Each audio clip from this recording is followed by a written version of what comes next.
Whiskey. Uh-huh. Tim Hager. 2 scrubbing brushes. Another pint.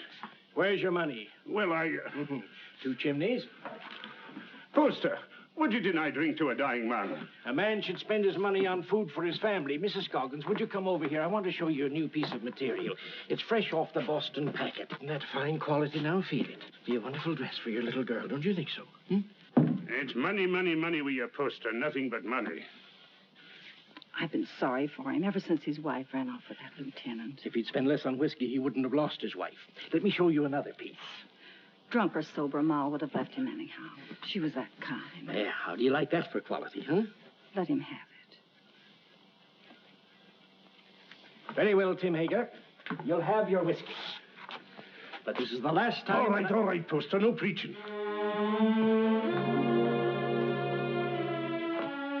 It's his little girl I feel sorry for. Poor little Jenny Hager. Faster, faster! Can't you swim any faster?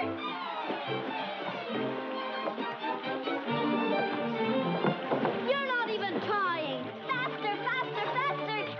Faster, faster! Come on, faster!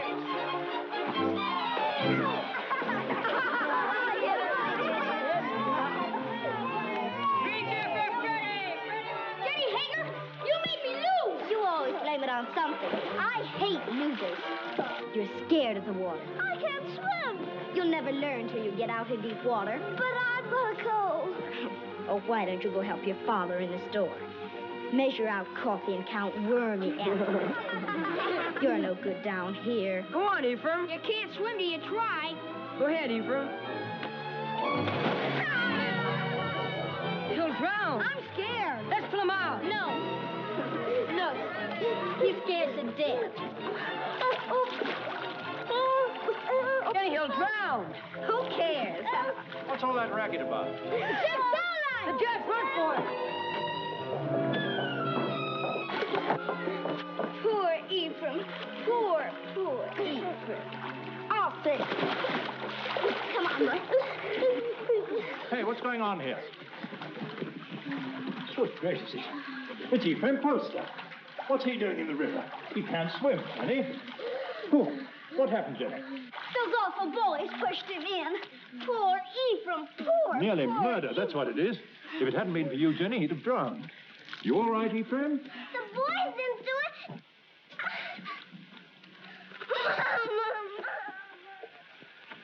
There we are. Ah, Tim, you're just in time. Huh? This little girl of yours is just... Tim Hager. Stumbling drunk in the middle of the day. You ought to be looking after you, Jenny, not going from tavern to Jenny? tavern like... I've no wife to care for either of us now. It takes money to bring up a fine lass, Your Honor. You mean it takes money to keep yourself drunk? Papa, let Jenny come to boarding school with me. Would you like to come to boarding school with me, Jenny? Would you? Boarding school? Yes. I'd like that. I can't send you to boarding school, but you could come live at the house and earn your keep, I guess. Help in the kitchen and run errands for Mrs. Saladine. No. If I can't go to boarding school with Meg, I'll stay with my father. All right. He is your father, at least in the eyes of the law. Now, you look after that girl of yours, Tim Hager, and stop being a disgrace to Bangor. Thank you, Your Honor. Drive on. Now, young Poster, we'll take you to your father's store. That tight-fisted, sour-blooded old skinflint.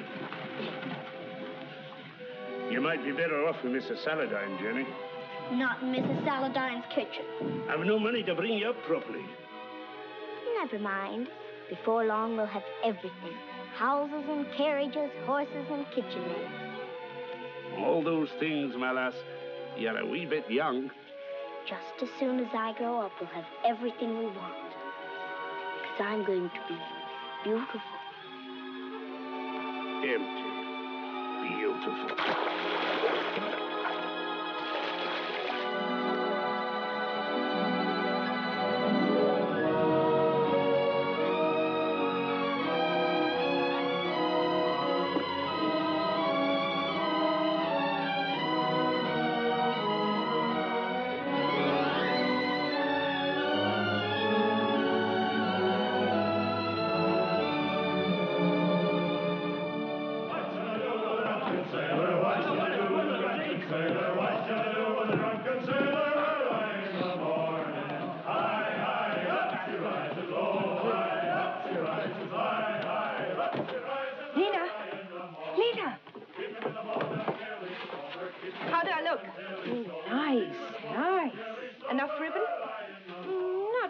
but the real ladies have different ideas.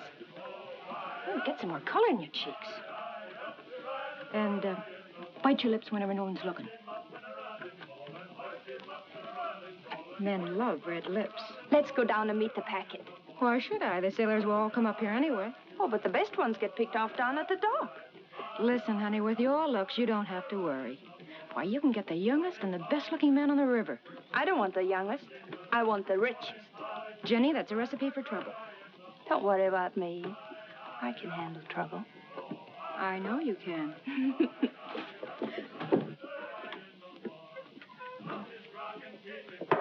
Whiskey. All right, Mr. Hager, but you needn't holler. Someone might hear you out in the street. Who, for instance? Jenny, for instance. Yeah.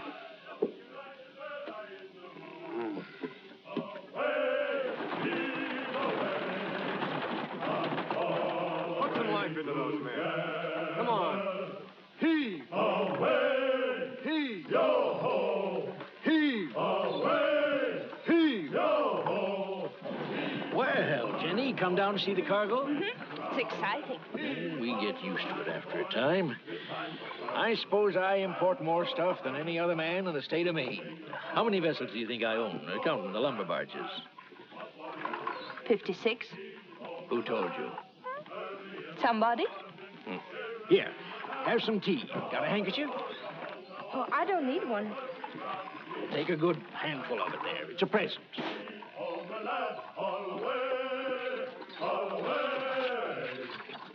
The work was hard and the voyage was long. The seas were high and the gales were strong. So heave ho, my lad, from Holloway together. The sails are filled, our work is done. Yo ho! I heard the skipper say, leave her, Johnny, leave her. Tomorrow you'll get your pay. Most people think it's easy to get to be a rich man. And believe me, it's hard. Why, when I first came to this town over 30 years ago with nothing but a peddler's pack on my back, Hey, you! You! Get away from that girl! Hey, you! Wait!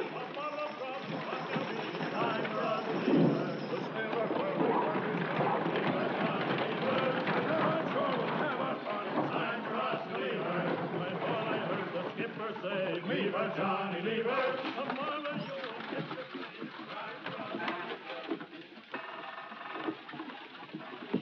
Well, I was just saying to myself, I bet my good old friend Tim Hager is sitting right this very minute in the Purple Whale and wouldn't mind passing the time of day with me. Lena? What do you want? A glass of whiskey for Mr. Hager. Sure. Go on, Tim. Drink up. The next one's on me. You'll not tell Jenny? No, of course not. I promise her not to touch it. Your Jenny. You know, she's getting so she wants to boss everything and everybody. She's grown too beautiful for her own good. Why do you always wish to be talking about Jenny? Oh. I don't think I like why you always want to be talking about Jenny. Oh, now wait, Tim. Give him a rum and whiskey. We're not bringing him a Jenny.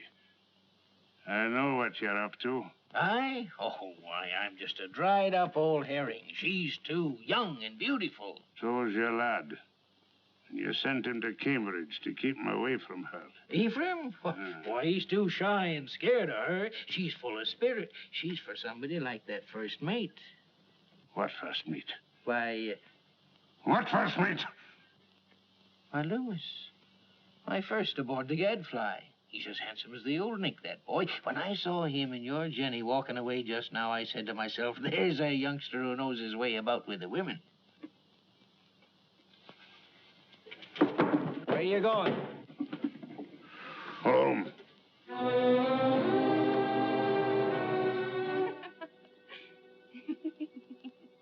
Good night. Oh, once I loved a pretty girl and I called Jenny mine.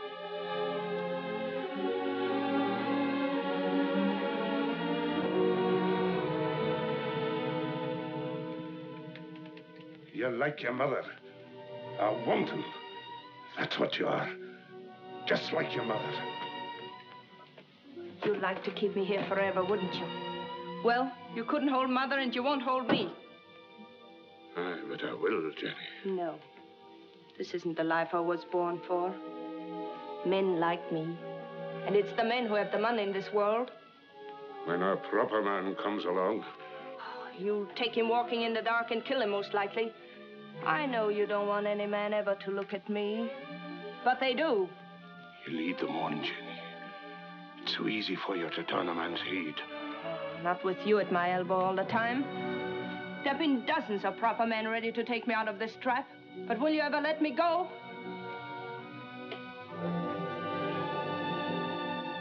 I know Mr. Poster wants me.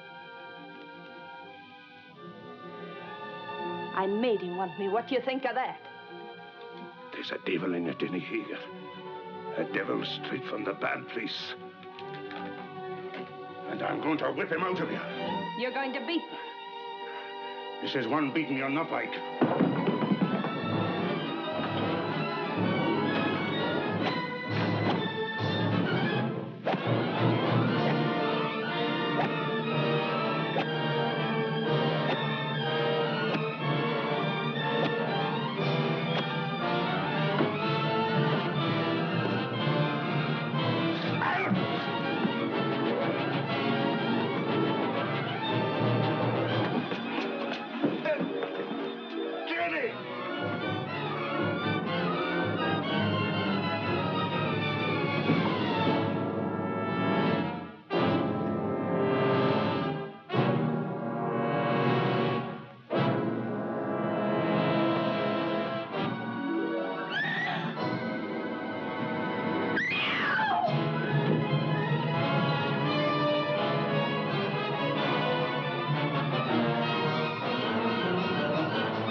Don't let him in.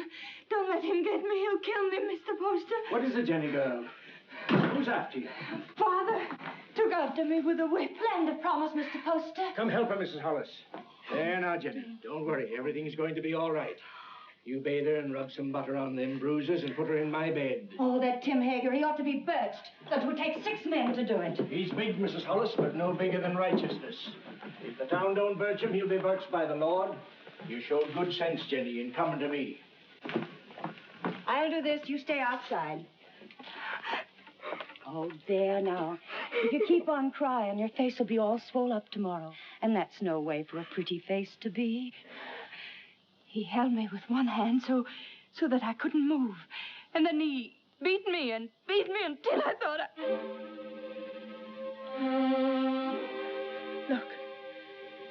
Look at my back. Oh, I can't go back there. I can't.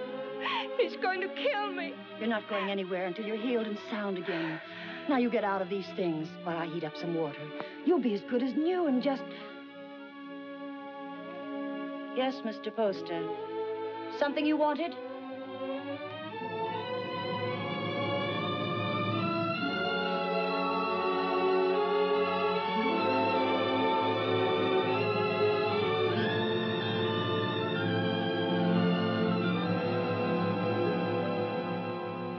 Drove her out into the night like a dog that wouldn't obey. Reverend, it's the rum that does it.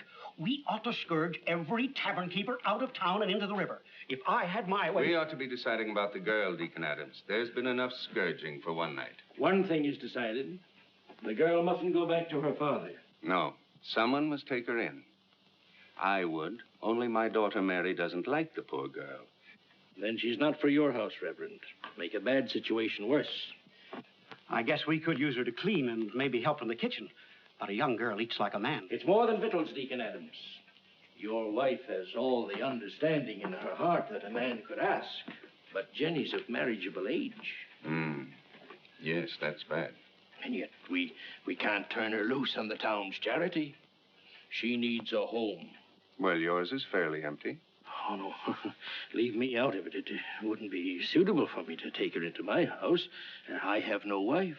You have a housekeeper, a very respectable woman. But she might leave me, and I'm not able to get another. We'd have a scandal in the town. Aye. No, marriage is the only answer. And the answer to that is a younger man.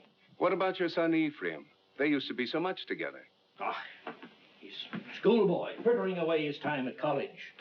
She needs a responsible man. Well, there must be someone. A pretty girl always has a lot of friends. What good are friends? Most of them no older than her. It's our duty to find her a good home, an honorable name, regardless of the man's age. And it should be somebody with money. And by that description, Mr. Poster, you've named yourself. Oh. Oh, no. She turned first of all to you, Isaiah. Besides, I know you're not a man to thrust a suffering lamb back into the wilderness. Maybe she won't have me. She'll marry you, Isaiah. She's a sensible girl. And in the meantime... Mary? Mary. Bring me one of your dresses. Anything, only not too expensive. I'd be good to you, Jenny, if you married me. Like a father. A good father. And he ought to know how with a son your age. You can go back to sleep now, Mrs. Hollis. You've done all you can for tonight. I'll make up Mr. Ephraim's bed for you, Mr. Poster. It ain't as warm there, but you'll be comfortable. Your father couldn't come after you, Jenny, if you married Mr. Poster. You'd be free. An intelligent girl thinks of the future when she chooses a husband. I could marry you to each other right now, Jenny. And you'd be a rich woman. It's for you to decide.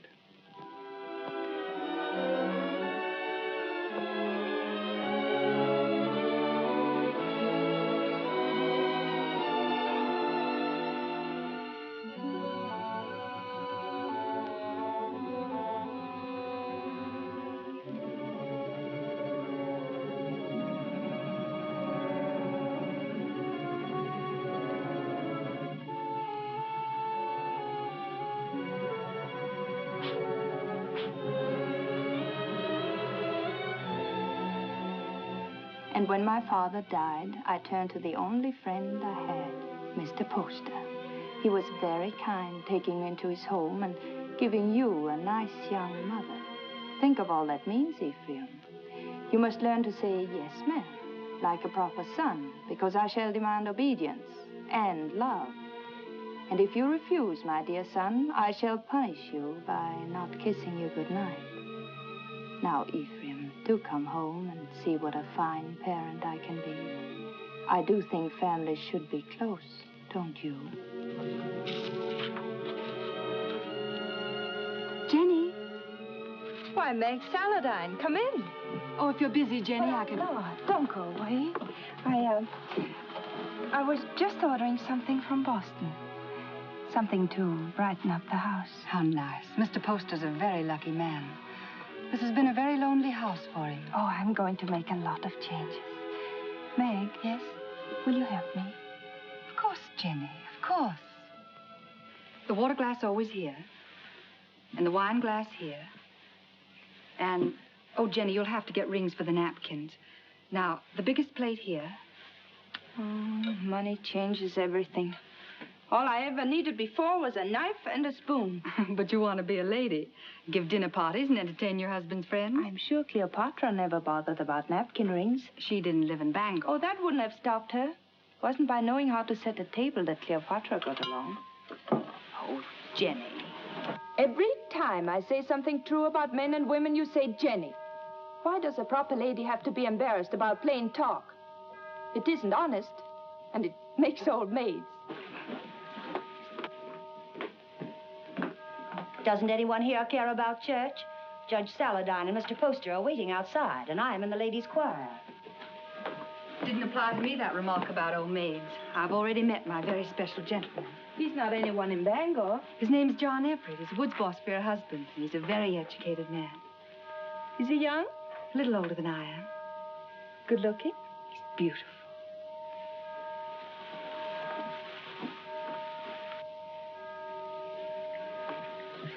Why don't you marry him?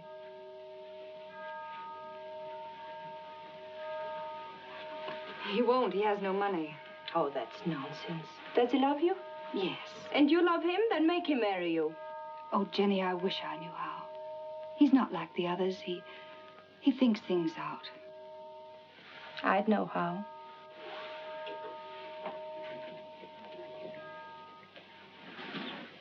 I wouldn't give him a chance to think.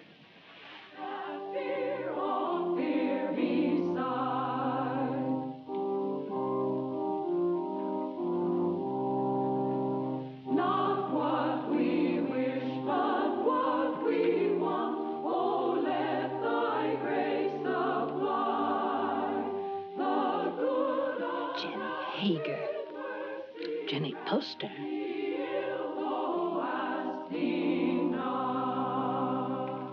Before me sit the wealthiest families in Bangor. I've seen them before in the privacy of their homes and in their offices. When I came to them to ask for money to enlarge this church, they gave me not enough to erect a temple of branches on a hillside.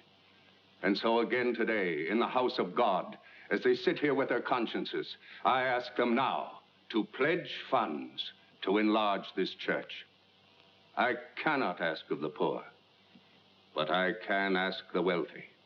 And the poor shall know the names of those who do not give. Mr. Poster.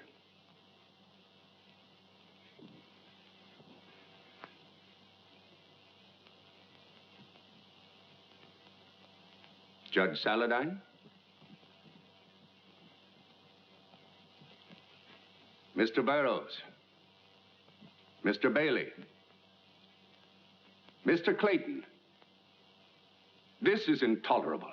If you have no feeling for your fellow men, at least take some interest in the welfare of your own children.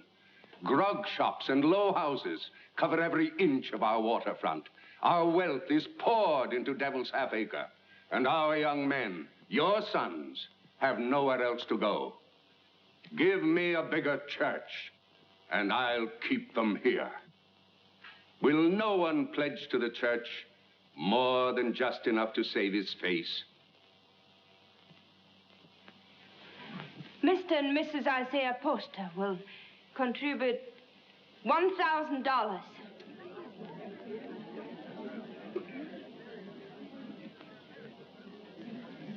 If the men of Bangor won't give to the church, the women will.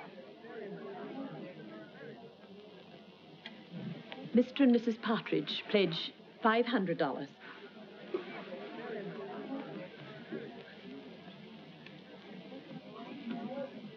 Judge Saladine will pledge $1,000. Jenny, I want you to go on working for the church. A church can endure only upon deeds and not lip service. I'd say her lips have done you enough service. $1,000. If you think I've so much money, you ought to... Stop it, Isaiah. You're the luckiest man in Bangor. Oh, Mrs. Poster, I'm so glad to see the younger members taking an interest in the church, and I must apologize for not calling on you directly after you were married. That was a wonderful contribution, Jenny. He's a wonderful husband to let me make it. Good morning. Good day, Reverend. Good day, Reverend. Good morning. Good morning. Good morning. Tain't the money of mine, but I'd like to know what you're doing with it before you do it. I gave the money because I hate grog shops and what they do to people.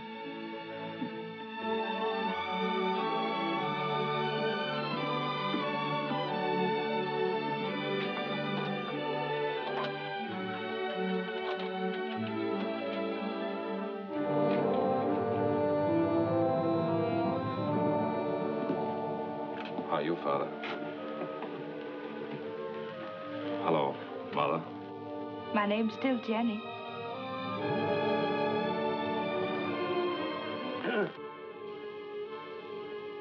You came home, did you? I Thought you'd be on your way to England or somewhere by now. Well, England is full of architects. I knew you'd come home. Isaiah told me he sent you money to travel for a while, but I didn't think you would. I came close to it. I didn't know whether to mind your letter or mind his and go away. It's easy to see which one you thought more of.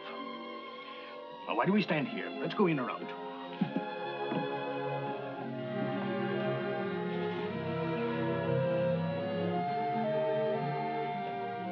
And let me do the writing to my son. Mr. Ephraim. My Mr. Ephraim. Why, you've grown as much as you ever will, haven't you? Oh, I'm stunted. They don't know how to bake an apple pie in Cambridge. You'll have one every day if only you'll stay here. He'll stay.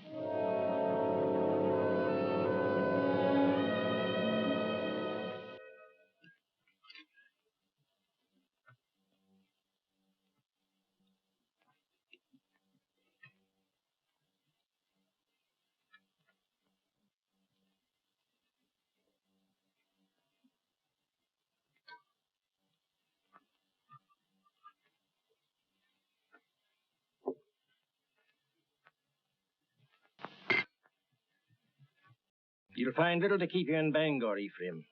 After your fine ways in Cambridge, you'll be hard to please in this town. I thought I'd come home and go to work, sir. Work?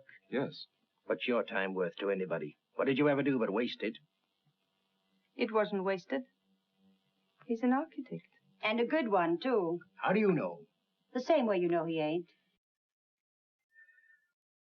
You heed my advice and you'll go someplace more suitable to a gentleman. Bangor's a boom town. Loud, rough. Growing faster than law and order. Takes a strong, stubborn man to make his way here. We need gentlemen, too. For what? To tell you the kind of bonnets and doodads the Boston ladies are wearing? Yes. A young man of fashion would be very popular in Bangor.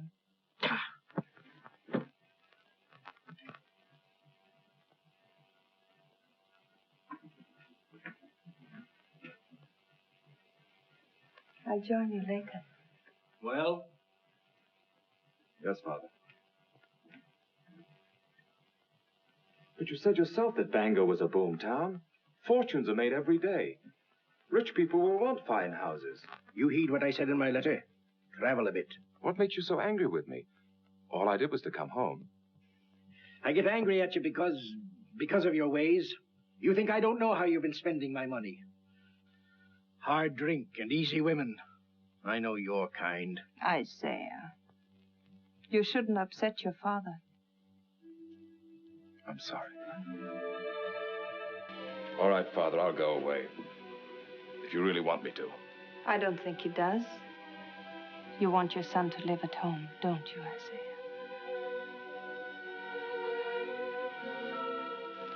I've got a headache from all this talk. I'll lock up. It's time we all got some sleep.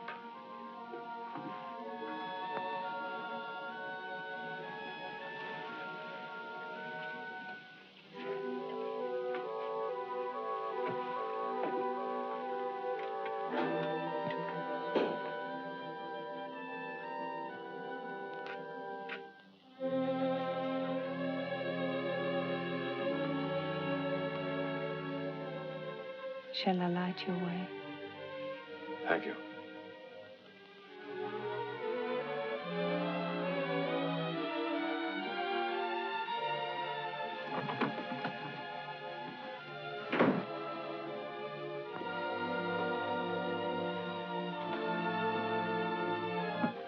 It's been a long time, Ephraim, hasn't it?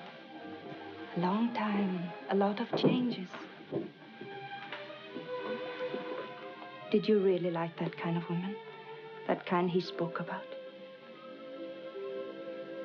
I'd rather not talk about it, Jenny. I used to see them near our house before I came here. I used to watch them and wonder about them. I can see how women would be attracted to you. All kinds of women.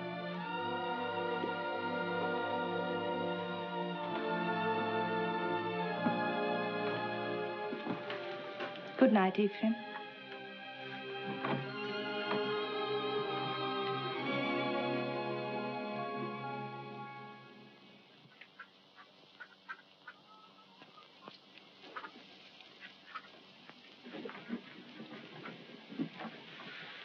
Got everything? Yes, all the groceries. But no spectacles. They're hard to find. I'll tell Dr. Mason to bring you a pair when he comes by tomorrow. All right?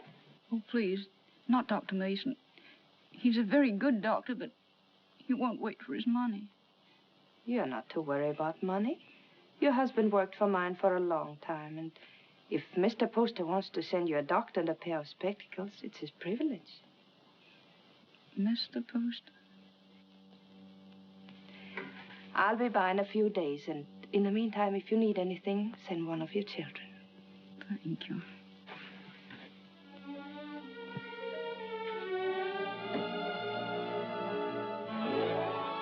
That's the way to hold your place in the town, Ephraim.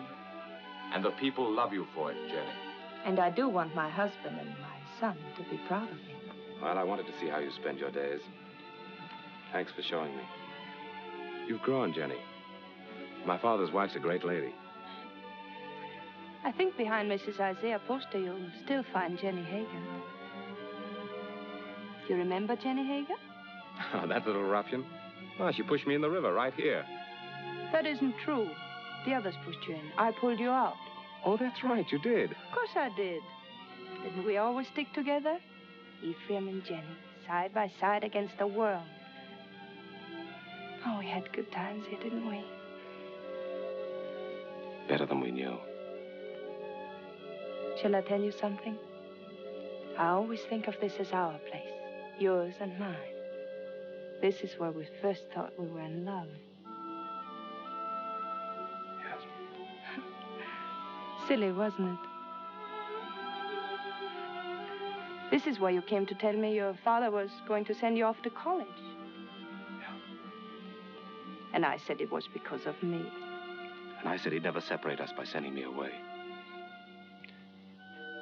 Oh, Jenny, the things I said. Of course, if you'd been home the night I came to your house, I would have been married to you now.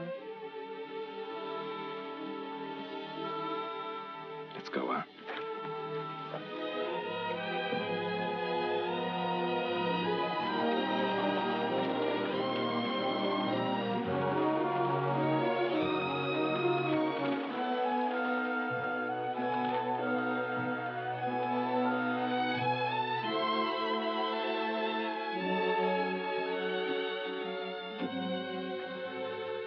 Come into the store and wait on me the way you used to. Another time, Jenny. I want to go up and talk to Father.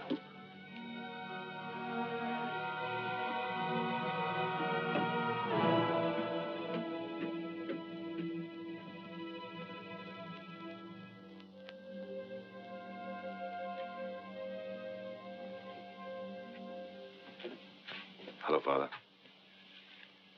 Be with you.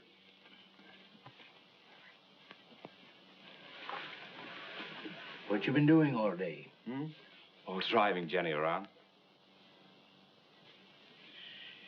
Mighty popular in Bangor, isn't she? She does a lot of good. Spends a lot of money, you mean? If you really minded, you could put a stop to it. You're very happy with her, aren't you? Yes. Father, I'm going to take your advice. Bangor's no place for me.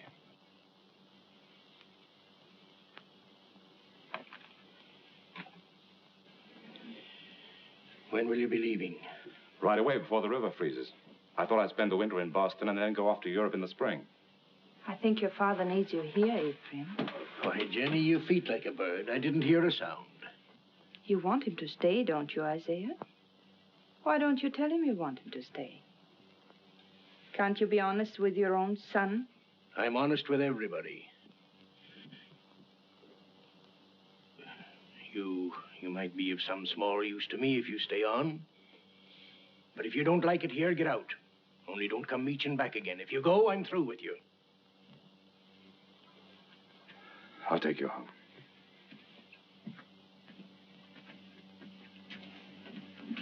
Don't work too hard, Isaiah.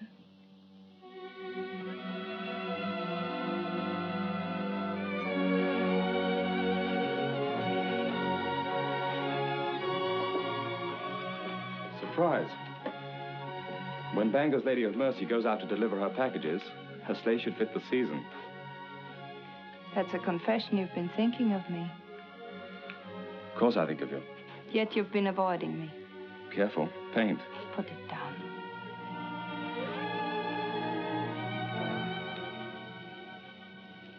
You leave the house early and you come home late. You never walk into a room where I am unless someone else is there. Why? Jenny, we shouldn't be standing out here like this. We might just as well be out on Main Street. Anyone could pass by. They wouldn't think anything wrong of it. You wouldn't. If you weren't thinking of me as you do. Jenny, you're married to my father. And his son loves me. He's been so good to both of us. His son has always loved me. I should have gone away. But you couldn't. Because you love me. Yes, I've loved you since before I knew the meaning of the word. The day I came home, the time you kissed me. The moment I said I'd stay here, I've loved you and loved you and loved you. Jenny! Jenny!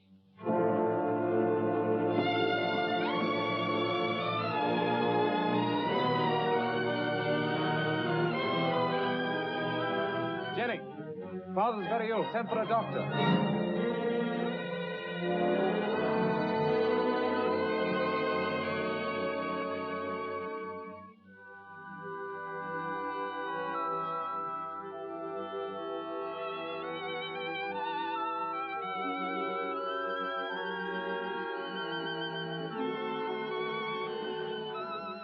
Jenny.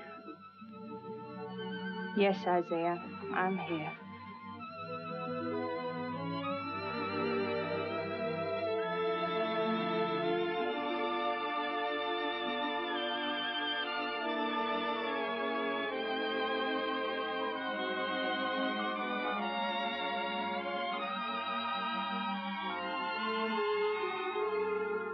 You keep this up and you'll fall in your tracks. Go to bed, child. Get some rest. No, I'm strong. Stronger than you think. I'll be all right.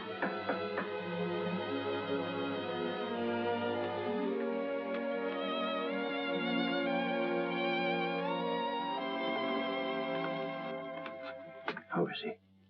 Just the same, sir. Is there any possibility of speaking with him, Jenny? There's trouble in town. Dr. Mason says warm weather might bring him around.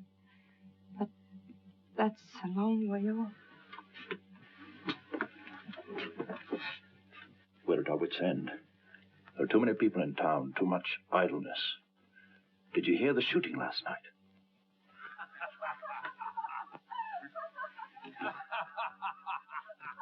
That's the sort of thing we're up against. Lumberjacks coming to town between jobs with rum and women on their minds. He told us 2 years ago we should have a police force. We should have listened to him. Well, Jenny, take care of yourself. Meg sends you our love.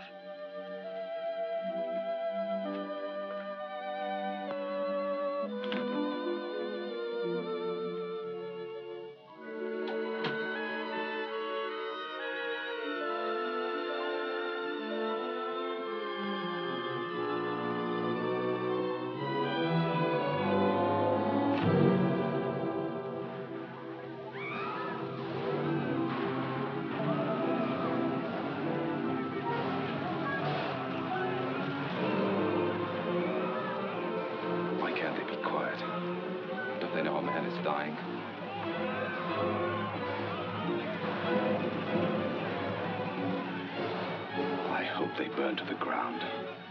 The taverns and the houses and the people in them.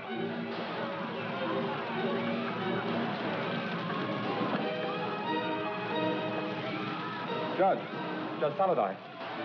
There you are. Ephraim, I want you to ride to your father's number 3 camp. Tell him we're having a riot, that we need every man down here to keep order till the military come in. I can't leave the house. The Tempest girl stole a lumberjack's wallet. And the drunken fools are firing every tavern in Devil's Half Acre. I can't go now. Didn't Dr. Mason tell you about Father? Your father's only one man, Ephraim. We're trying to save the life of the town itself. What do I care about the town? Maybe it needs a good fire to clean it up. He'll go. I'll stay with your father, Ephraim. Hurry, Ephraim.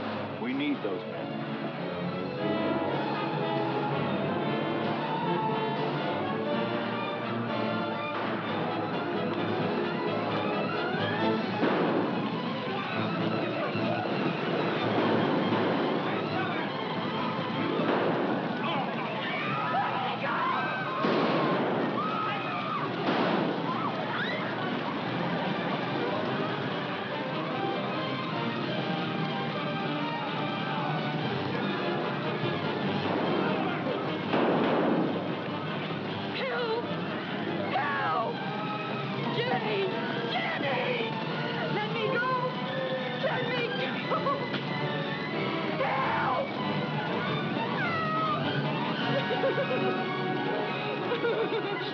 didn't he? Where's my money? I didn't take it. I didn't take it. Where's my money? Let's give her a bath. That'll lose their tongue. Let her go. Keep out of this, ma'am. People are getting hurt. I didn't steal his money. He was drunk in the back room. I only came in to take away the glasses. Anyone might have been there before me. It had to be mighty fast to get in a man's pockets before you. $100 a hole when there's work. I say dip her in the river. Come on, what you do with it? Oh, Jenny. Let her go. I'll give you the money. You're Mrs. Poster. Yes. It's nice to meet the gentry, ma'am. But I'm not so sure I'll be happy just to get my money back. We want to know what's going to happen to her. Since I'm giving you the money, it's my right to decide that. Why do we gibble and gabble about it? There's the girl, there's the river. Let's give her a bath. Wait. We'll be waiting for your store to open in the morning. The money isn't there. We're coming up here and collect it.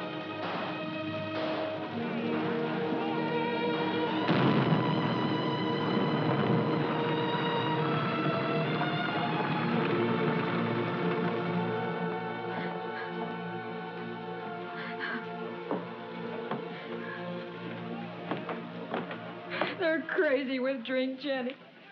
Burning and shooting and stabbing. I didn't take that money. Why, the town's so full of thieves and pickpockets, it could have been anyone.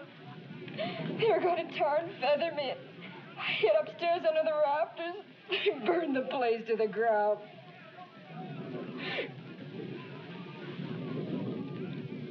If I'm to go up to Camp 3, I better leave now. I want to be back in the morning.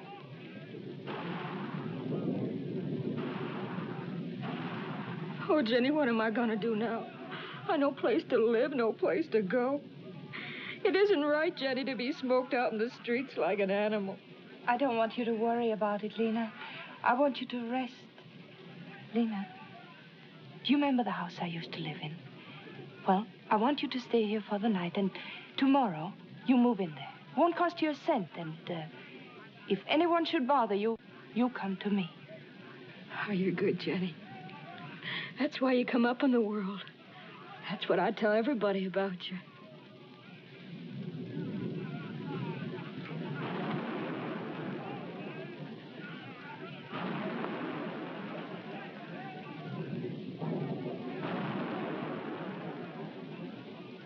Jenny, you're wonderful.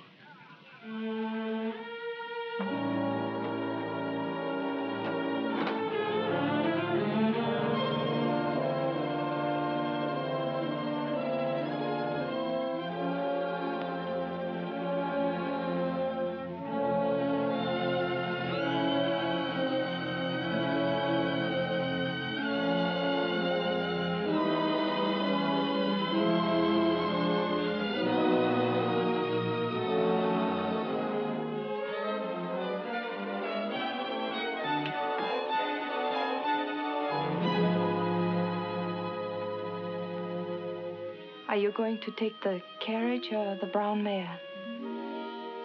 I thought the mare would be better. You'll be careful, won't you? I don't want anything to happen to you.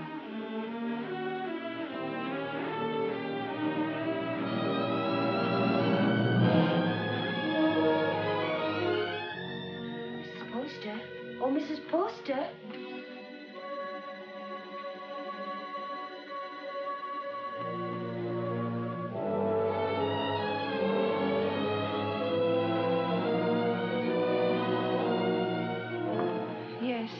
The fever's broke. He's breathing better. He's going to get well.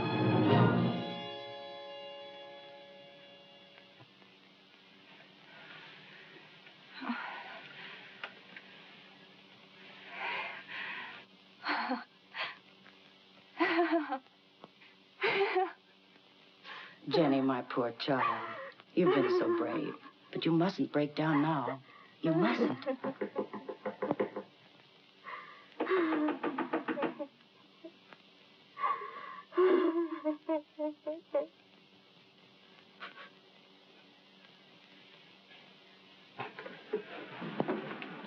Has Mrs. Poster gone to bed? Does she ever go to bed, the poor child, nursing and tending her husband? Tell her to come to the Saladine house. The girl will need her. What's the matter? Judge Saladine got into the fight. Hurt? Dead.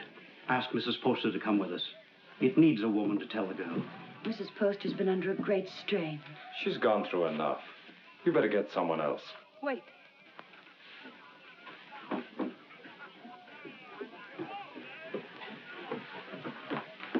pack my things and send them to the Saladin house. I'll be spending the night with Meg.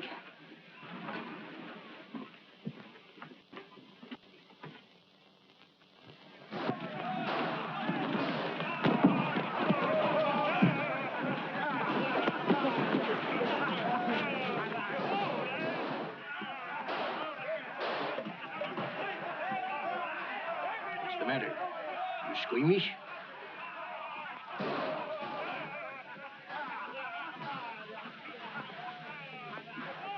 They're still fighting. Can't someone ask for permission to bury the dead? I did. So we all sit about and wait for the liquor barrels to run dry. The loafers and drunkards have taken over the town. And for 3 days, a man like Judge Henry Saladin can't be carried to his resting place. There's a fine victory for rum. Don't talk like a fool. When those woodsmen come in from the timber, they want some excitement after the winter's work. You take away their pleasures, they'll go to work in another part of the country. Which only proves that we've got to have a police force. Some sort of city government, that's all. You've been too tolerant a man, Isaiah Poster. Too interested in lining your pocket. When my lumberjacks come down from the hills, they'll patrol the town till we get them decently harried. Why don't you lie down for a while? You worried about me, Jenny? That you'd found out what kind of a tough old tamarack you'd married.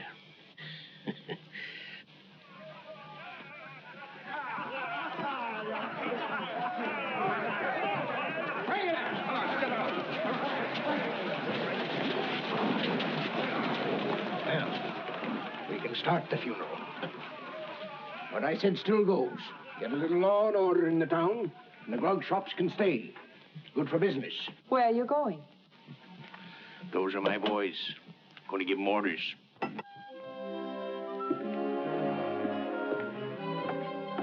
Look.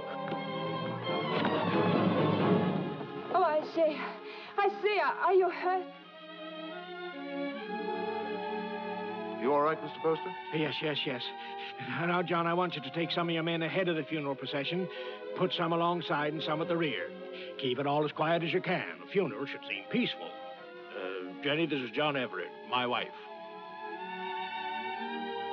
You're Mrs. Poster? She sure is. How do you do? John. I thought I heard your voice. Meg, Darling, I'm glad you're here. it's terrible about your father. I hated your being alone when it happened.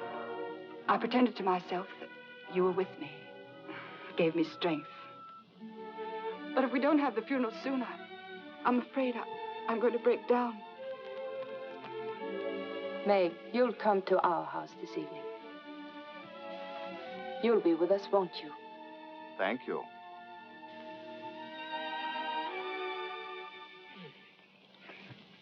No, those aren't my after-dinner pills. These are for my spleen. Let me look again. I'll find them in a minute. And bring a glass of tepid water. Yes, Mr. Poster.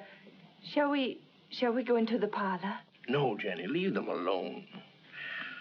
You know how young folks are. John has to go back to the camp in the morning.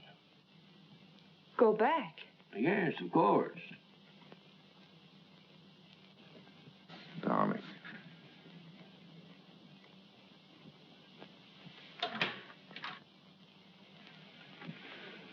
Our lovebirds have closed the door. The pills, Mr. Poster, and the tepid water. Thank you. Huh? Why must you send him back? I need him up at the camp. He's a woods boss, not a policeman. Of course, if your business means more to you than the safety of your home and family. Jenny, he's got to get that timber cut. That's all there's to it. I'm sorry we were so long, Jenny. I thought you and Mr. Poster would come in. I wanted you to be alone. Surely you can stay in Bangor a few days. I'd like to. She needs you. Well, I'm afraid I'll have to be away for a little while. She won't be alone. I'll take care of her. Till you come back. Well, thank you. That's very good of you. I don't want your father to trade these for whiskey. They're for you and your sisters. Mother said to say thank you and God bless you. On to the kitchen and thank Mrs. Hollis. After all, she feeds the chickens. And there's room in the basket for a slice of pie. Would you like a ride in my carriage, Jacob? I can drop you off on the way home. As soon as I get the pie.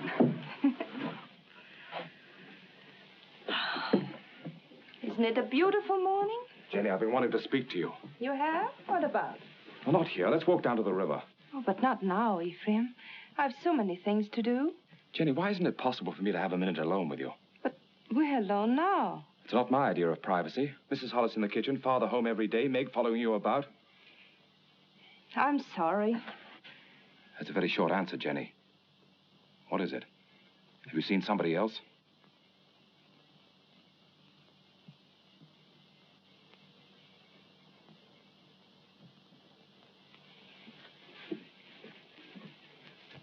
They stole nearly 10,000 feet of first-run pine. Where? Upper Big Bend. And there's not a trace of who did it. Mr. Poster, unless you get the law to step in, there won't be a choice tree left in that whole section. Law. I own that land, and I'll make my own laws. I've got to make a trip up to the hill countries. Timber pirates. I want you to come with me. Me? It's time you saw what pine on the stump looks like. It's my business, and you ought to learn it. Come along, I'll get you something to eat. Thank you, sir.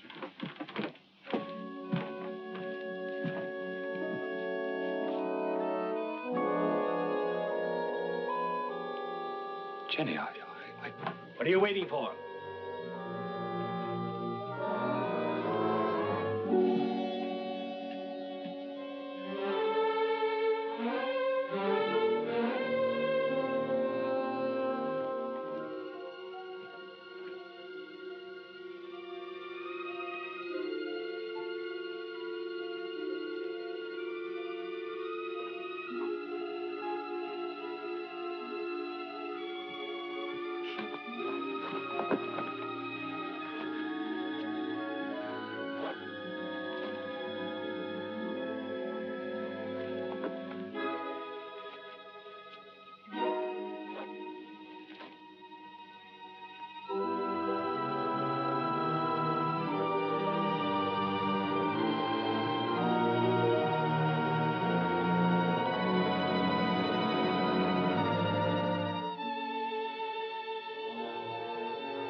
I can't see why he insists on my going.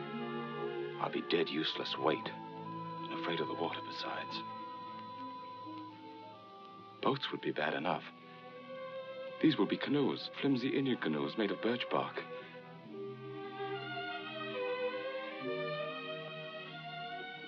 Jenny, I can't admit to him that I'm frightened. Tell him not to take me along or not to go at all. I told him I wasn't cut out for that sort of life, that I'd be more of a burden than a help. But he's so stubborn, Jenny. How long must he live, Ephraim?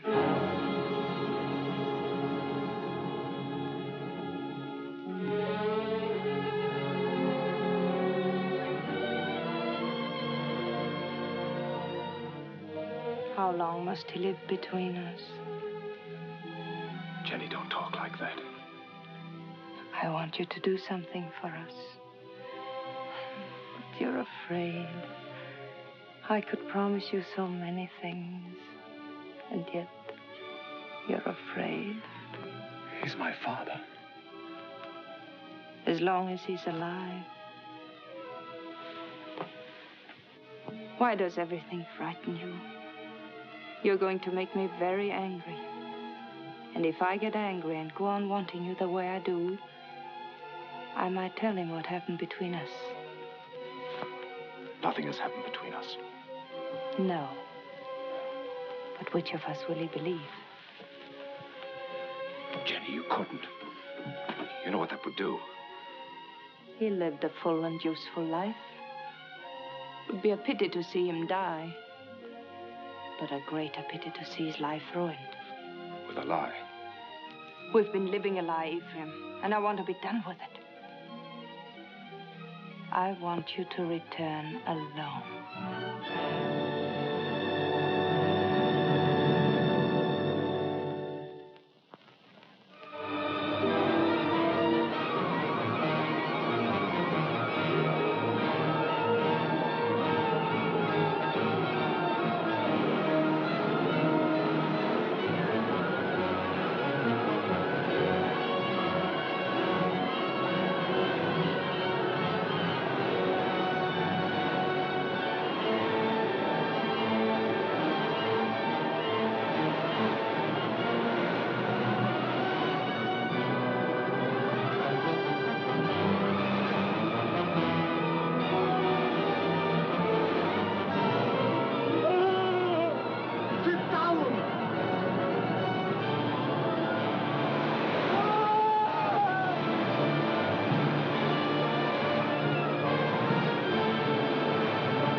Began to think you'd never get here.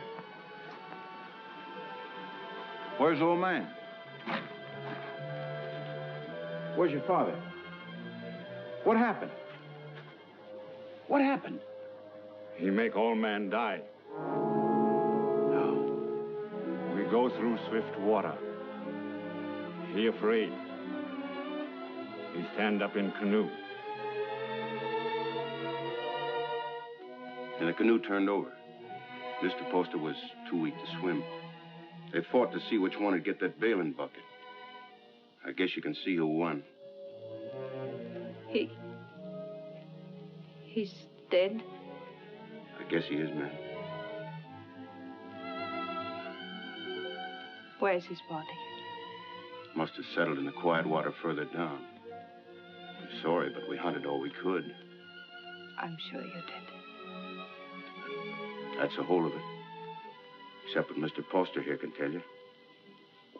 If they hear of anything, they'll let you know. Thank you. Jenny, believe me, it wasn't my fault. I was afraid. You know how afraid I am of the water. You can't come into this house, you wretched coward. You killed your father.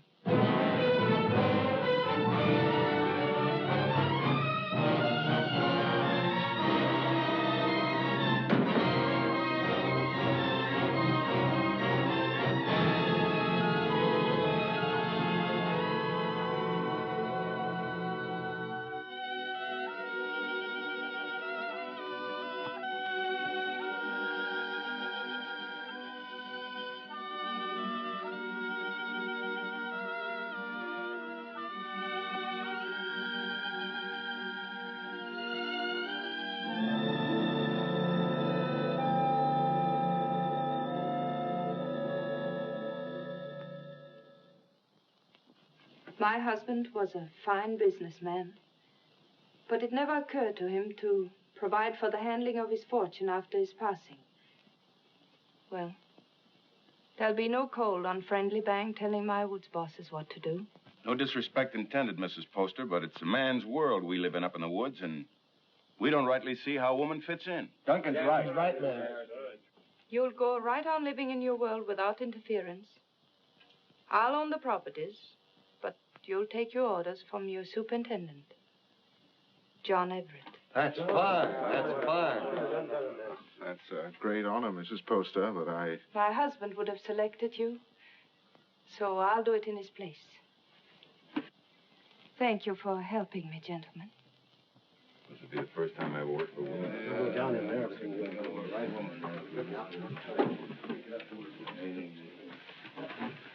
Until this meeting, I thought I was very much alone in this world. Mr. Poster was a fine man. It'll be an honor working for his lady. We won't give you any trouble, Mrs. Poster. Good day, ma'am.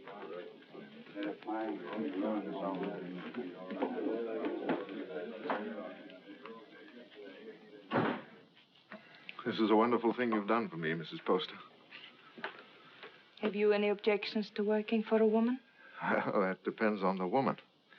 It'll be like managing a kingdom. Mr. Poster used to think of whole townships as other men think of acres. It really is a kingdom he built up. It's too bad. Too bad there's no heir to take the throne? Yes. Poor Ephraim. I never gave him a chance to explain. I accused him without proof. What more could you need? They saw him do it. I didn't. And I know he loved his father. You've got to stop brooding over it, Mrs. Poster. You'll only harm yourself, and it won't help Ephraim. I saw him on the street last week. He was drunk. And Dick and Adams were shouting, "You've chosen your damnation, and eternally damned you'll be." There wasn't anything you could do to save him. You're very tired, Mrs. Poster. I won't be after today. I've placed my troubles on your shoulders. Please carry them well for me.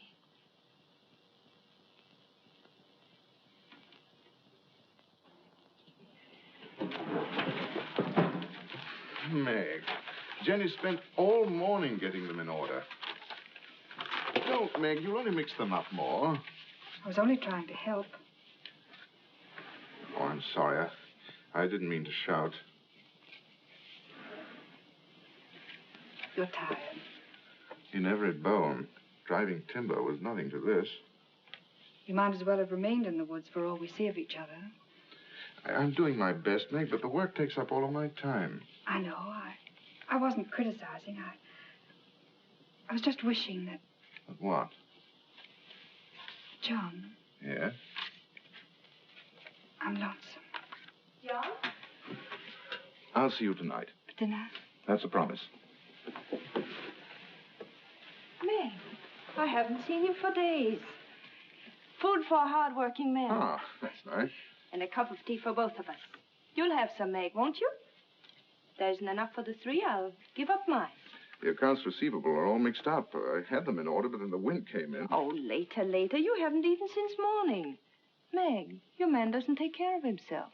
You better do it for him, or there won't be anything left of him to marry. John, there's a rumor that a company's being formed to build steamboats. Is that going to affect us? Not while water freezes, because then steam's no better than sails.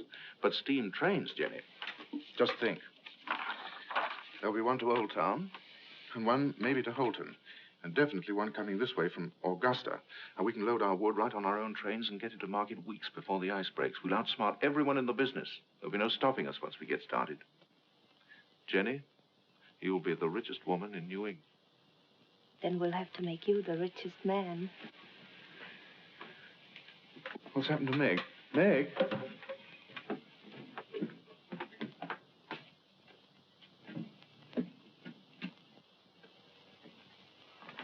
I ought to be kicked all the way up and down Main Street for the way I treat her. She's more understanding than you think. I'll be with the Temperance League all afternoon, so if there's anything important you want to discuss with me now... Nothing that can't wait. It's Mrs. Hollis in the store. Tearing it apart? No, she wants me to drive her home. Working again tonight? I'm having dinner with Meg. Good.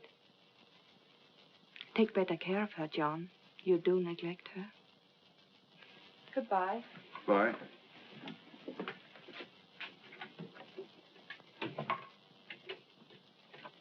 Camp 3. Thank you. She's a wonderful woman. Someday I'm going to pull a bottle out of his hand and bash his head in. Who are you talking about? Young Poster. You should hear the things he says about her. Has he been talking about her? Why, that drunken little...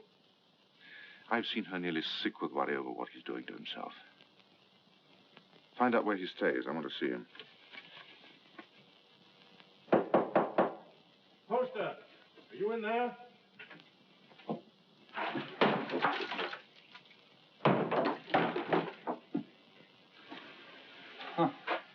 I must be making trouble. Much more than you're worth. I'm worth very little. What happens to me now? You beat me up yourself or some of the boys outside? Come in. Drinks for everybody. No witnesses. I had witnesses when I killed my father. That made her very angry. When did you last eat? Supper. I like it. She hasn't got you hooked already, has she? You'll kill yourself drinking all this stuff without any food inside you. Come on, let's get something to eat. You're doing me out of my dinner. She doesn't know I'm here, and she didn't tell me anything. That's a lie. No one does anything unless she's back of it. I knew what was going to happen. I was afraid of her. I wanted to leave. She didn't have to worry about that. I wasn't man enough to run away. You in love with her? I happen to be engaged to someone else.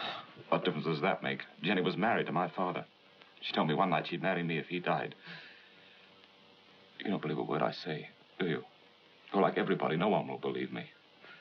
Go on talking. The night before we were due to start, she made love to me till I was nearly crazy. You don't believe that either, but it's the truth. I've always been scared of the water.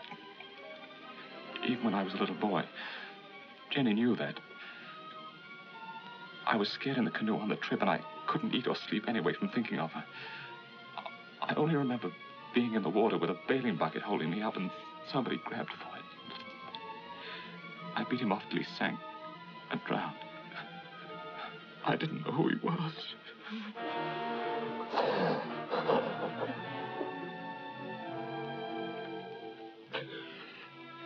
She's so rotten. You've got to believe me. She's not even a human being. Maybe I did know who he was. I guess I did. She's put the thought in my heart. But if I hadn't done it then, I know I would have later.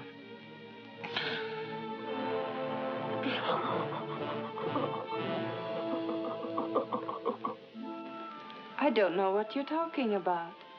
You didn't make him love you? But of course I did. He was my husband's son. I wanted him to love me. That isn't what he meant. Was he sober when he told you that? Jenny, don't you think I know when a man is lying? Before he talks very much more, you better prove that you had nothing to do with him.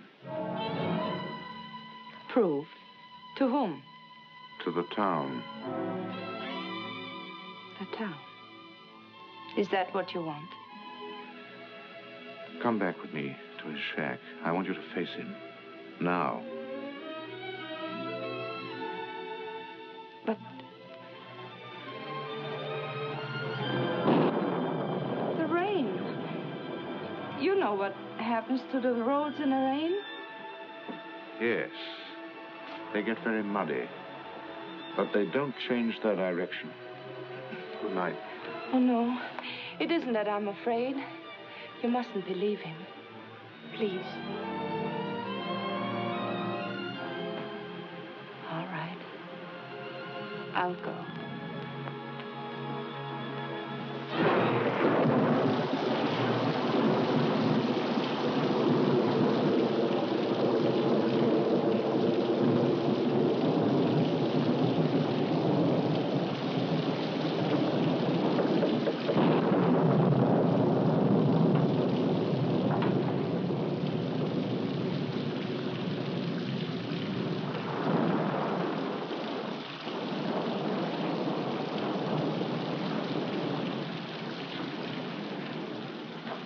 Can't have gone far in this rain. We'll wait for him. I'll put the horses in the shed if you'll light the way.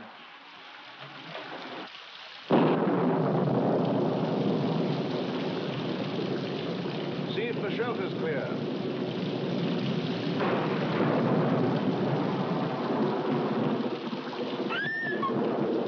What's the matter, Jenny?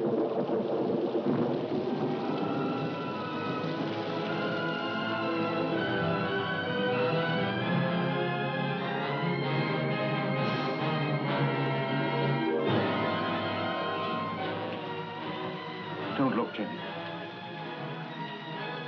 I did that. I drove him out. Jenny. Don't say I didn't do it. If I would have said one word to defend him, others would have listened. I killed him. Didn't I? Jenny, please.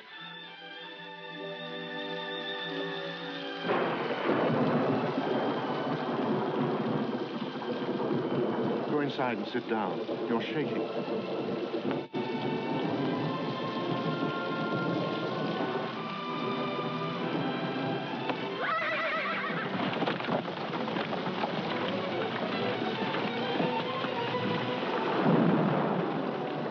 What was it?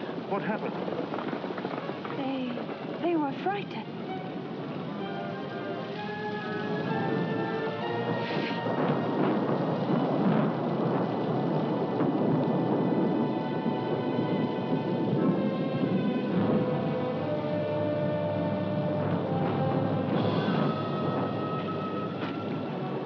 We're 10 miles from town, and we'll have to walk.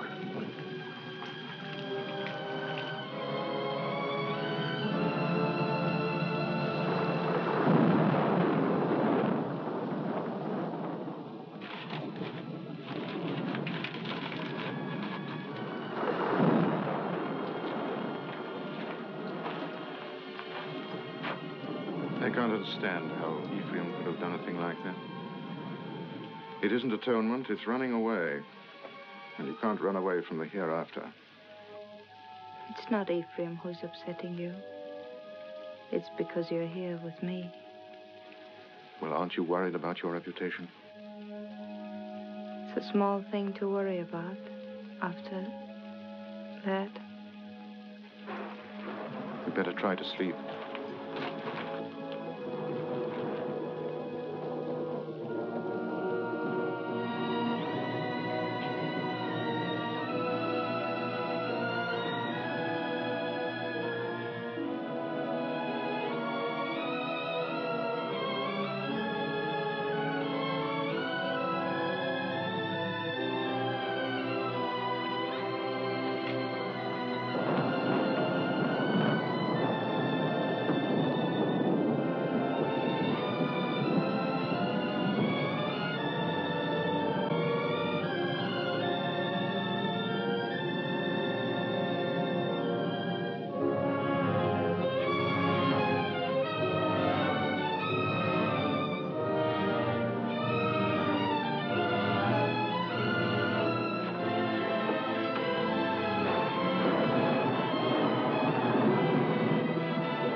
They were about 2 miles down the road, standing under a tree and waiting for me.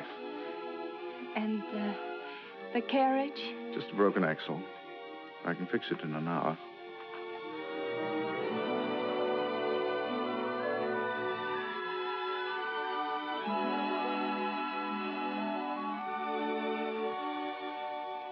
Jenny, what about Meg? She won't try to hold you. I know, but to stand up to her and tell her that I love someone else. You won't tell her. A big, clumsy thing like you. It's a woman's job. Oh, no. But she's a friend of mine. I can make her understand. I'll tell her myself. But, John... I'll tell her myself, Jenny.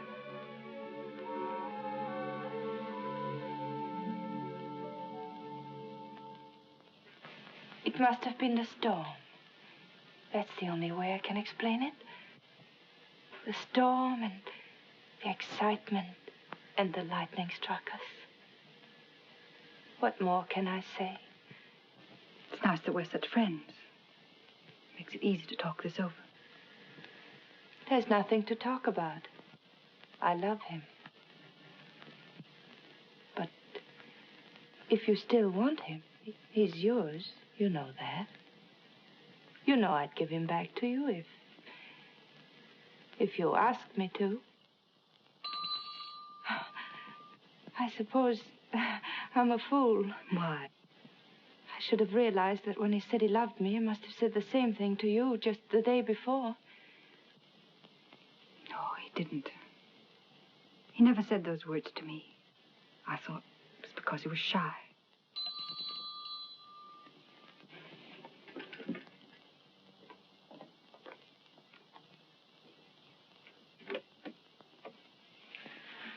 Hello, Meg. Come in. I just wanted to explain why I didn't come to dinner last night. Right after you left the office, Alex Duncan came in.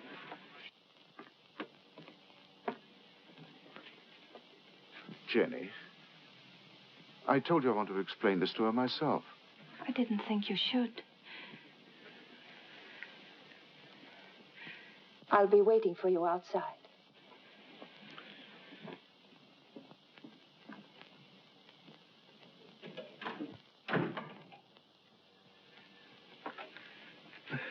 I didn't want it to happen like this, Meg. I wanted to be the one to tell you. I don't see what difference it would make. It's the same story, isn't it? I suppose so. When will you be married? Right away? In Bangor? I don't know. Jenny will take care of the details. I saw this happening a long time ago. There was nothing I could do about it. She's waiting for you.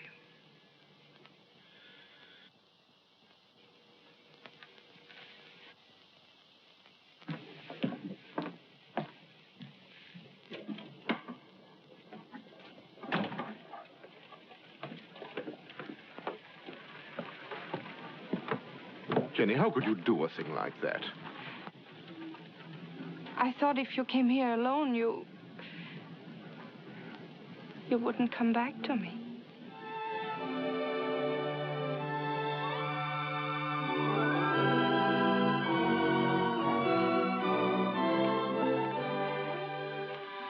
My dear son, I wanted to be with you this Christmas, to see you again, and to meet your wife. But all your brothers are bringing their families here, so I can only send you this ring in my place. It was given to me by your grandmother to be passed on to the wife of my eldest son, and I know Jenny will care enough about it to do the same. Will you? What if we only have daughters? We'll have sons. I've made up my mind. What else does your mother say? Well, she talks about my brothers and how deep the snow is, and then she says, "A Merry Christmas to you both, my dears. The Lord bless you, Jenny, and make you fruitful. My arms ache for John's first boy." Your mother must be a wonderful woman. I hope that someday you'll say I'm just like her. Well, that won't be easy. Mother had 9 sons. What a lot of boys running about the house. Must have been very uncomfortable for her. Oh, she loved it. She would have been uncomfortable with a small family. The Everetts run to numbers. Tell me about your brothers. Are they all tall and handsome like you? Do they all have pretty wives? Why? Prettier than I am? You vain little peacock. You know there's only one answer to that. Say it. I married the loveliest of them all, and the best. Say, I love you. I love you. Say, we don't need anyone else, ever. Anyone at all. No one.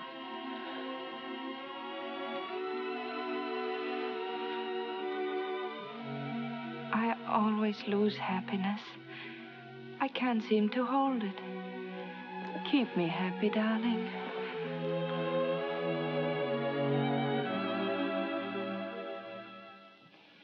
There's no reason why this should happen to you. No reason why it should happen to any woman. Quite often, nature seems to fumble, Mrs. Everett, and doesn't make a person complete. We can't even hope in a year or 2 or ever. Not in my opinion. Of course, you're free to consult with another doctor. I can give you the name of a very fine one in Boston, and I know of another in Philadelphia. I believe you. You mustn't decide, my dear, that the future's altogether dark and empty. You can adopt a child, you know. It should give some release to your normal womanly emotions. I want a child of my own. You won't talk to my husband, will you? I'll tell him myself when I think it's the right time. Of course. You see, he wants children. He's very fond of them.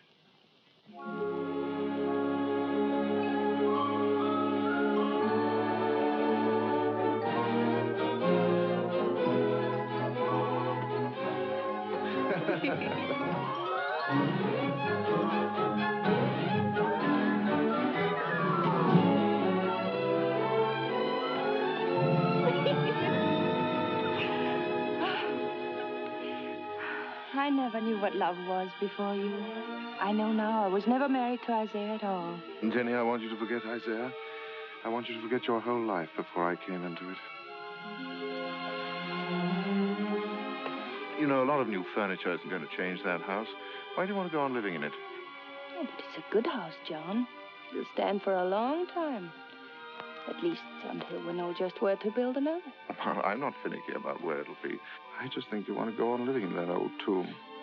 What do you say, Jenny? Should we start building our own house? But that is our house. Belongs to Isaiah Poster. Let him keep it. Oh, but he's dead and he left it to me. Belongs to him and his son, and it's full to the roof with sorrows. I want to get out of it.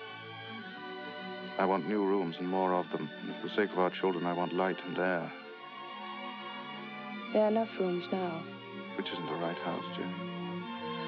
It's too close to Devil's Half-Acre. It isn't the place to bring up children.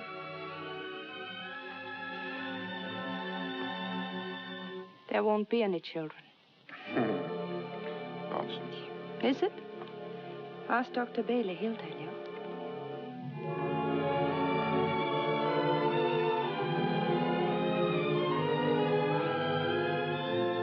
Seems there are some things we haven't talked about. When did you learn this? Some time ago. What exactly did Bailey say? Oh, I don't remember. Makes a lot of difference, doesn't it? What do you mean? Between us. Doesn't make any difference at all.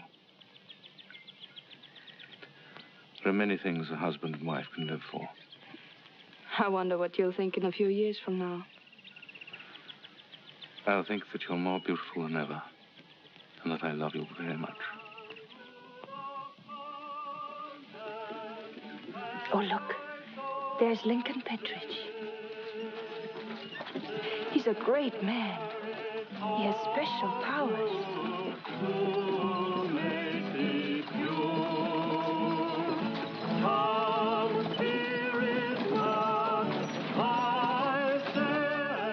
Where was the darkness so great that you thought your sin was hidden?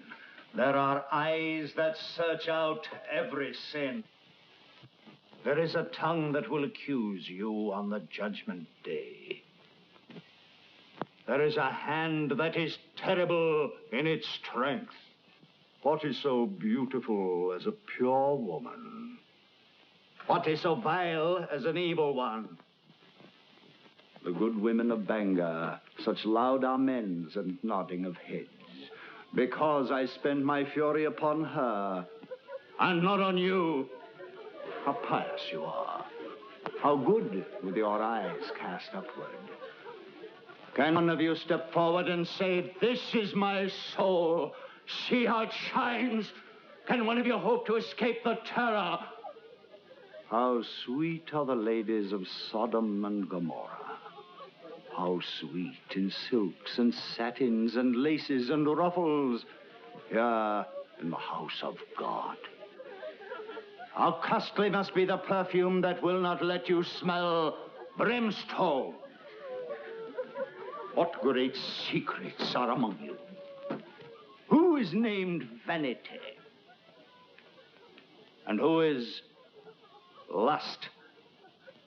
What woman has put away a husband? Which of you has taken a man from her sister? This is your sister. Come forward and sit with her and be counted. You cannot hide behind your beauty. Your beauty has made you evil, and evil destroys itself. Your soul will become naked. The truth will be revealed. Confess now, while there is yet time. You cannot escape. You can never escape. There will be no sons to mourn for you, no daughters to weep for you. Evil does not propagate itself. It withers in its own fire and is consumed. The lips of a strange woman drip honey, and her mouth is smoother than oil. but her end is bitter as wormwood, sharp as a two-edged sword.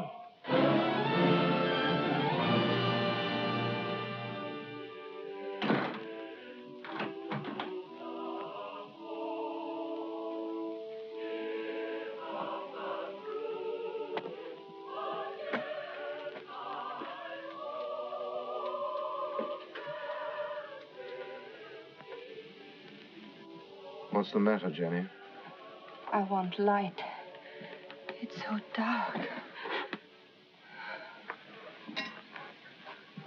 Why do you go to those meetings? It's not like ordinary church going. You come home exhausted and afraid. He was talking to me. Straight to me. I mean, what is it? The pit he talks about isn't down below, it's up here. I don't know why I listen to him. He tries to trap people. Tries to make them admit things that aren't true. He's not any better than the people he talks about. No, he's right. The town is becoming a sinkhole. That horrible man. To say to me what he did. He wasn't talking. He was talking to people like Lena. Jenny, I've come to a decision. We're going to put Lena out of your house. No. I don't care what she meant to you when you were a child. I'm talking about what she is now. I don't want you to be connected with her. Why not? In what way is she different from us? Except that she's more honest. She goes out of your house tomorrow. I don't want her sins on your hands. You good, righteous man. You hypocrite. Telling others what they must and must not do while you live in this house with me. Do you know what went on in this room before Ephraim killed his father? Jenny. Do you remember the things he said about me? You said he was drunk and afraid. Of course he was afraid. We're all afraid. There's hell opening under our feet. Jenny. This is where he sat. Sit down, John, and I'll show you how I made him kill his father. Sit down and I'll kiss you the way I kissed him. Why do you look at me like that? Why do you pretend everything he told you was true and you knew it? You knew it!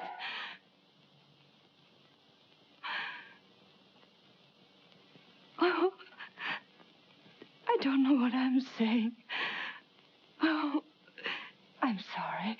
I'm sorry. Go to bed, Jenny. Please go to bed.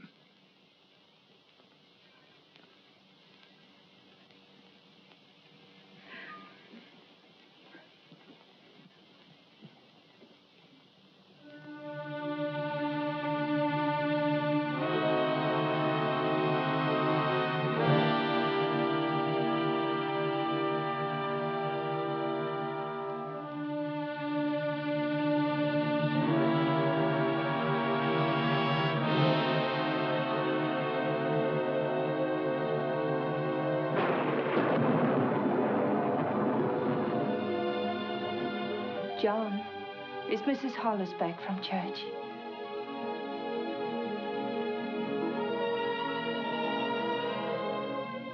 John, it's time for bed.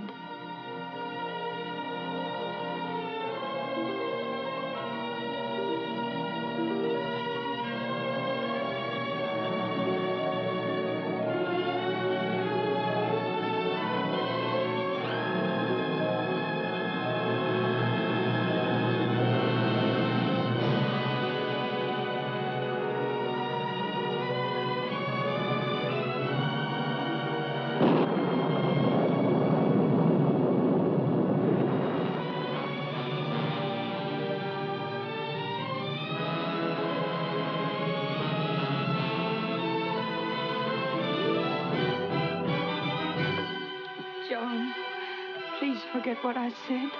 You know I couldn't have done it. I never believed it.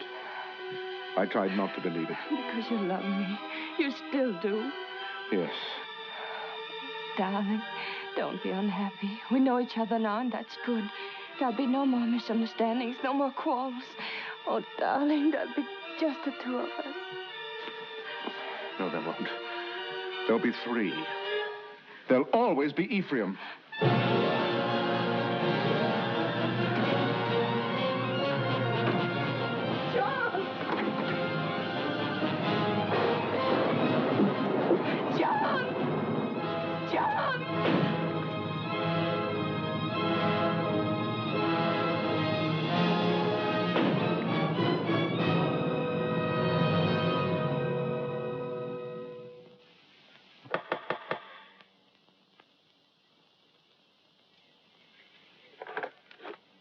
Oh, come in.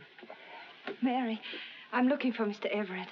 I thought he might be with Reverend Thatcher. Father isn't here right now, but if you'd like to wait... Oh, no, thank you.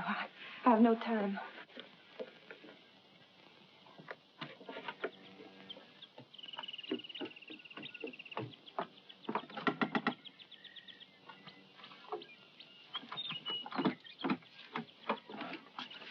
Good morning. Is Miss Saladin home? No, Mrs. Everett. She went out. Has Mr. Everett been here? Oh, no, I haven't seen him.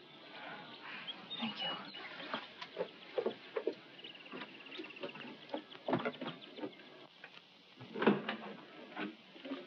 Oh, I thought it was Mr. Everett. Do you know where he is? He didn't come in here, ma'am. I slept here last night on account of the rain, and you're the first one in. Mr. Everett tells me you're sending a school teacher up to every camp with more than 2 families. That's a handsome thing to do, ma'am. I guess you're mighty fond of children. Duncan, who did sleep here last night? Was it you or Mr. Everett? Ma'am, I told you. Oh, that's just another one he has. He sometimes... He wore this hat when he brought me home from church last night. And he wore it again when he went out for a walk. Now, why aren't you supposed to tell me where he is? You put me in an awful fix, ma'am. I promised him... Duncan, he isn't well. Couldn't you see that? What good is a promise to a sick man when it keeps his wife from helping him? Is that the trouble with him? I kind of thought he looked funny around the eyes. Where is he? Well, I'm not telling you, mind you, but that'd be the wrong kind of hat to wear up in the pine country. Where in the pine country? Fire watcher's cabin. In Hill. When will he be back? I don't know. 2, 3 days, I guess. Said he wanted to go up there and think a while. Oh, I got a loose mouth. That's my trouble. Makes 2 people I told where he is. Who is the other? Miss Saladin. Miss Saladin. Came in here about an hour ago and dug it out of me just like you did. Said she saw him last night alone. Acted like something was wrong. Next time he trusts me with anything, it'll... It was very good of you to come up here, Meg. But there's really nothing you can do to help me. No one can help me but myself. My whole life with Jenny has been the act of running away. I ran away from the woods where I belong. And again, I ran away from the truth when Ephraim tried to tell it to me. I forced myself not to believe him. I understand. If you had, you never would have married Jenny. No. But this time, I'm not running away. Right or wrong, my place is with Jenny.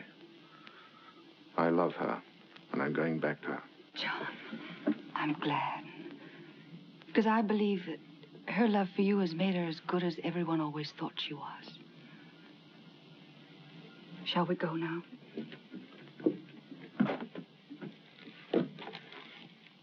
Jenny will be anxious.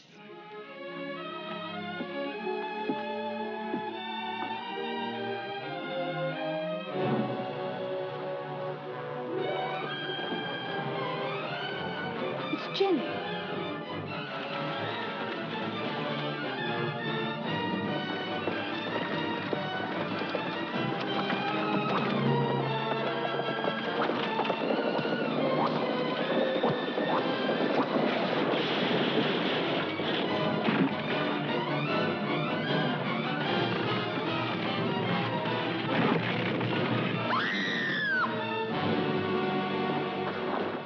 Jenny. Don't move me. John. Don't talk now. Meg, Hurry up and get a doctor. Camp 3. I saw you with Meg, and I know. I tried to hurt you. I wanted to hurt you. Don't, Jenny. Lie still. You don't know how I loved you so much. I'm afraid.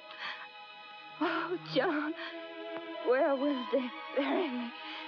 Jenny, don't talk about dying. Don't let them bury me with Poster. Or Ephraim, don't let them. Jenny, you're going to be all right. There'll be a doctor along, and we'll take you home. I know. They'll bury me with Ephraim. They'll bury me in that house with Ephraim. Jenny, darling, listen to me. Nothing's going to happen to you. Not now or ever. As long as I'm with you. And I'll always be with you. I never went away. You do love me. I love you more than ever. I wanted so many things. I wanted the whole world. But it was really only you.